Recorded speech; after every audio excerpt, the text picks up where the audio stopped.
Documentos filtrados sugieren, por ejemplo, que Uber escondió informaciones a investigadores de los Países Bajos, incluso desactivando de forma remota aparatos de sus oficinas en Ámsterdam. También detalla la cercana relación entre Uber y el entonces ministro de Economía francés, Emmanuel Macron, en un momento en que la empresa intentaba evadir las regulaciones en ese país. Macron le facilitó a Uber acceso directo a su personal.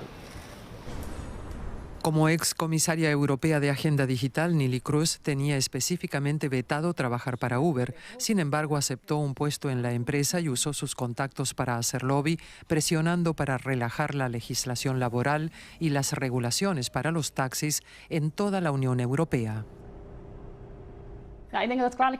Atenta contra las normas a seguir por un comisario europeo. Está haciendo lobby para una empresa tras desempeñar un cargo público en la Comisión Europea. Esto está muy mal, ya que pidió permiso, se lo denegaron y aún así continúa haciéndolo.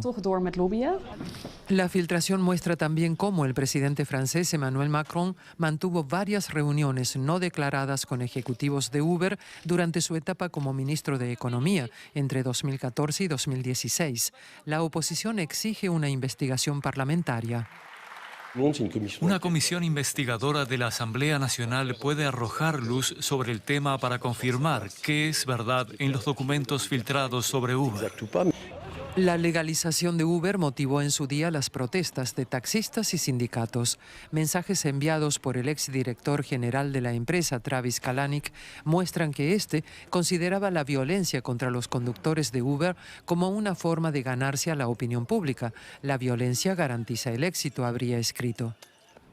Además, Uber habría implementado en sus oficinas de varios países un dispositivo para interrumpir el acceso a sus servidores e impedir así que las autoridades pudiesen recolectar evidencia durante los registros policiales. En un comunicado, Uber reconoce errores, pero los atribuye a la antigua directiva. Bueno, pues en primer lugar los que deberían asumir responsabilidades son aquellos líderes políticos, como mencionabas anteriormente, que han mantenido durante los últimos años contactos directamente con los directivos de Uber para que la multinacional pudiese instalar y expandir su negocio en las diferentes capitales europeas. Un ejemplo muy claro es el de Emmanuel Macron, pero también se han ido conociendo por estas investigaciones otros líderes europeos. Además, en muchos casos, de alguna forma, con unas actividades y con unos protocolos, la verdad es que muy tradicionales, es decir, la multinacional entregaba regalos, comidas, viajes a estos políticos o altos directivos responsables de la regulación y a partir de ahí intentaban buscar con estos beneficios expandir su negocio en Europa. Y luego, por otro lado, también aquí los ojos están directamente puestos en la Comisión Europea, porque no podemos olvidar, y así ha salido publicado en la investigación que hemos conocido en las últimas horas, que había una responsable, una vicepresidenta directamente de la Comisión Europea, holandesa de origen, que también ha mantenido contactos con Uber. No podemos olvidar que los comisarios y este tipo de responsables políticos tienen una serie de condiciones con las que no pueden llevar a cabo este tipo de conversaciones, en primer lugar, sobre todo cuando son comisarios, y luego, por otro lado, tampoco lo pueden hacer cuando dejan el cargo. Por lo tanto, insistimos, por un lado, los ojos en las instituciones europeas, pero luego, por otro lado, también en aquellas capitales y en aquellos líderes europeos que han mantenido conversaciones con la multinacional para tratar de expandir su negocio en Europa.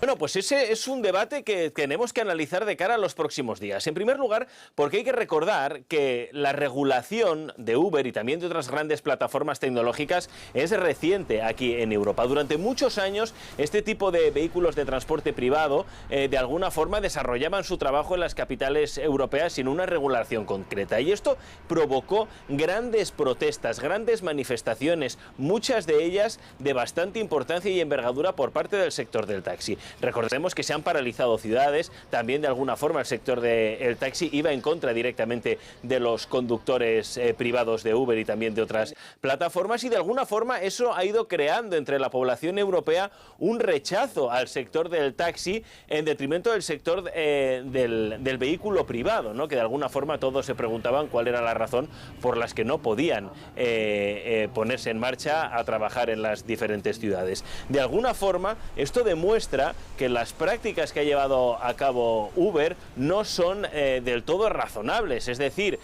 prácticas que no se ajustan a derecho, prácticas que van en contra de la ley y en muchos casos también con las investigaciones que hay encima de la mesa, unas prácticas que de alguna forma lo que buscaban también era que se pusieran en contra del sector del taxi. Por lo tanto, hay que estar muy pendientes de cuáles son las consecuencias ahora mismo, sobre todo sociales, a la hora de los comportamientos de la gente. En primer lugar, porque Uber, en este caso, ahora mismo está regulado en la Unión Europea, porque así lo emite una sentencia del Tribunal de Justicia de la Unión Europea, y vamos a ver de qué forma también esto puede beneficiar en un futuro al sector del taxi. Dudo mucho, esto es lo que se ha hablado también hoy aquí en la capital comunitaria, que esta situación se pueda llevar por delante, ¿no?, a la multinacional americana, pero de alguna forma se pone de manifiesto, se pone de relieve que su expansión en Europa quizá se llevó a cabo no con prácticas legales en este caso.